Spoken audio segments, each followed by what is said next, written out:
me and welcome back to my channel. Today I'm going to talk about Mexican language policy. Language policy is an issue of critical importance in the world today. For example, ideas of correctness and bad language, bilingualism, language death, language choice as civil rights, and language education policy. It's said that Mexico is a model case in point.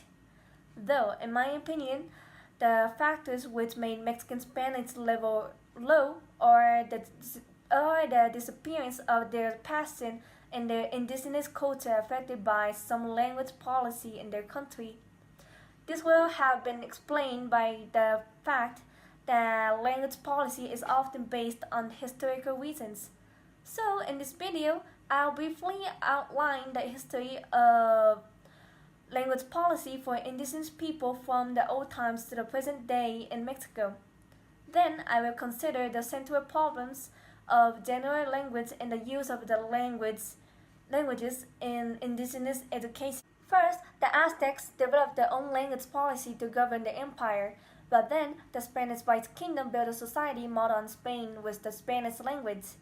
From the independence to the Mexican Revolution, there are many destructions of indigenous communities and it decreased its population, and that's when Spanish became the majority language in the country. However, different from most other Latin American countries, in the 20th century, they constructed a new national identity, the European and the Mayan. It allowed Mexico to create distance in their own nationalism. In 1978, Mexico made programs for kindergartners to 6th grade indigenous primary education, which schools had to use textbooks as Spanish primary schools in the country. Since many students entered primary school with little or no knowledge of Spanish, the teachers used the vernacular language as a means of communication and instruction as long as necessary. Finally, in 2001, they created a new education called the Intercultural Bilingual Education. The main thrust was to put on the development of an intercultural orientation of knowledge and respect of indigenous cultures in mainstream education. So today you learned about the history of language policy for indigenous people and the central problems of indigenous education in Mexico.